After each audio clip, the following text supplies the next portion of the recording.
검찰, 정치인 땡땡땡에게 뇌물수수 혐의 불구속 기소했다. 또는 불법 정치자금 혐의로 누구를 구속 기소했다. 이런 뉴스를 보시는 경우가 있습니다.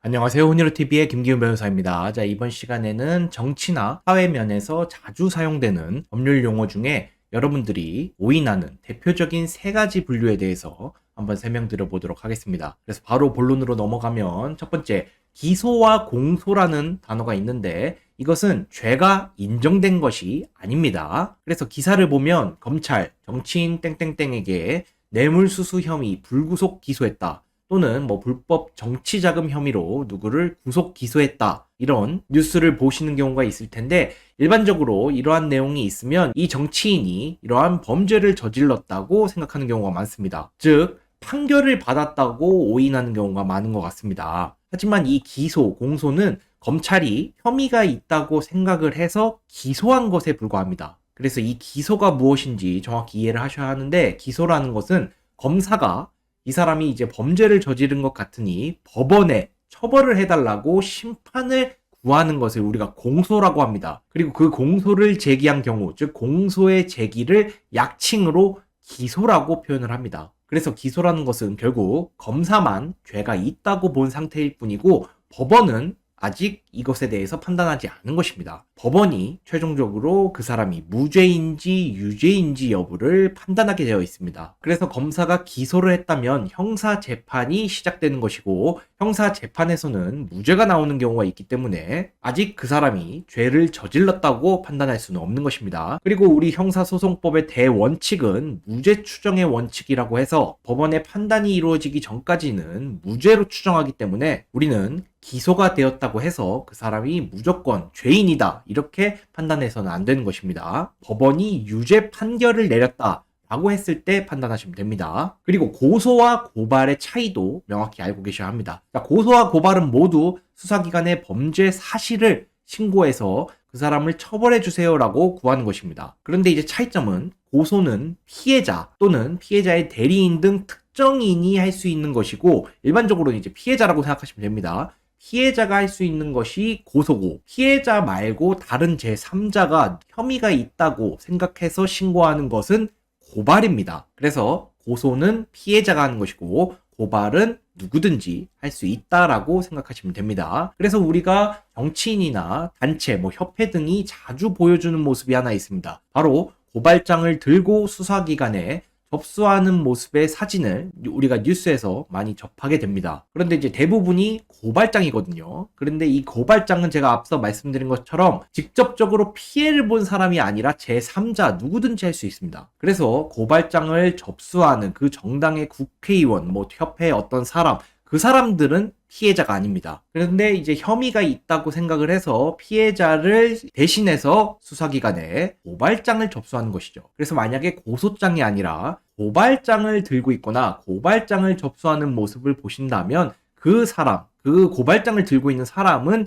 피해자가 아닙니다. 그리고 또 중요한 점은 고소든 고발이든 혐의가 인정된 것이 아니라 혐의가 의심된다고 생각해서 피고소인 또는 피고발인을 수사해달라고 요청하는 것에 불과합니다. 그래서 어떤 사람이 고소장이나 고발장이 접수되었다고 해서 그 피고소인 또는 피고발인이 곧바로 죄가 인정되거나 혐의가 인정되는 것이 절대 아닙니다. 아까 앞서 본 기소보다도 한 단계 전인 것이죠. 아직 수사도 제대로 이루어지지 않은 상태이기 때문에 죄인이다 뭐다라고 평가할 여지가 없습니다. 하지만 이제 정치적으로는 고소를 당한 사실, 고발을 당한 사실이 중요하게 사용되는 경우가 있죠. 그렇다 보니까 이제 고발이 남발되는 경향이 있기는 합니다. 막 어떤 의혹만 있으면 고발장을 접수하는 경우도 많고, 정치인이다 보니 이를 또 매스컴에 알리고 사진도 올리고 그런 경우가 많이 있습니다만, 실제로는 이제 수사가 진행되어 봐야 안다. 그리고 수사가 진행돼서 기소가 된다고 하더라도 판결이 나와봐야 안다. 이렇게 생각하시면 될 것 같습니다. 그리고 마지막으로 유예 3종 세트, 집행유예, 선고유예,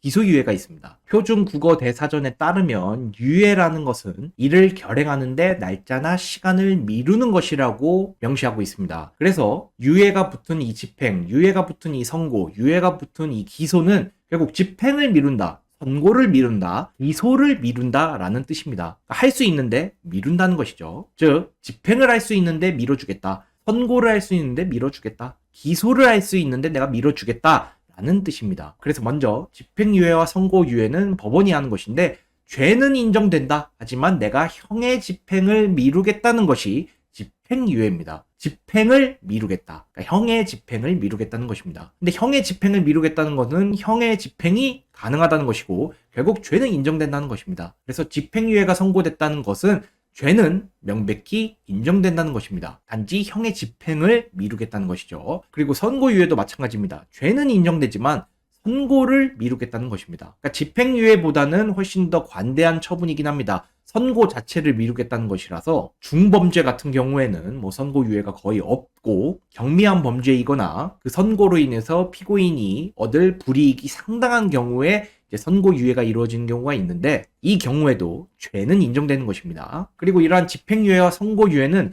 일정한 조건을 지키지 못하면 집행이 부활하고 선고가 부활합니다. 즉 미뤘던 집행을 곧바로 하게 되고 미뤘던 선고를 곧바로 하게 되는 경우가 있습니다. 그래서 일정한 조건을 꼭 지키셔야만 집행유예, 선고유예를 받을 수 있는 것입니다. 그리고 마지막으로 기소유예는 검사가 하는 것입니다. 혐의가 인정되지만 기소를 미룬다는 것이죠. 그래서 검사가 그냥 한번 봐주는 것을 우리가 기소유예라고 합니다. 즉 검사가 기소를 미루기 때문에 재판까지 가지도 않고 한번 봐주는 것이죠. 자, 이러한 기소유예는 조건부 기소유예가 많습니다. 어떠한 교육을 받는 것을 조건으로 기소유예를 하거나 뭐 상담 뭐 이런 것들을 조건으로 다는 조건부 기소유예가 많이 있습니다. 어쨌든 이 기소유예는 검사가 아예 재판으로 공소제기조차 하지 않는 것이기 때문에 어떠한 범죄를 저질렀다면 가장 관대한 처분을 받은 것입니다. 하지만 이것도 어쨌든 혐의 자체는 인정되는 것이기 때문에 기소유예를 받았다고 해서 내가 아무런 잘못도 하지 않았다 이렇게 말할 수는 없을 것입니다.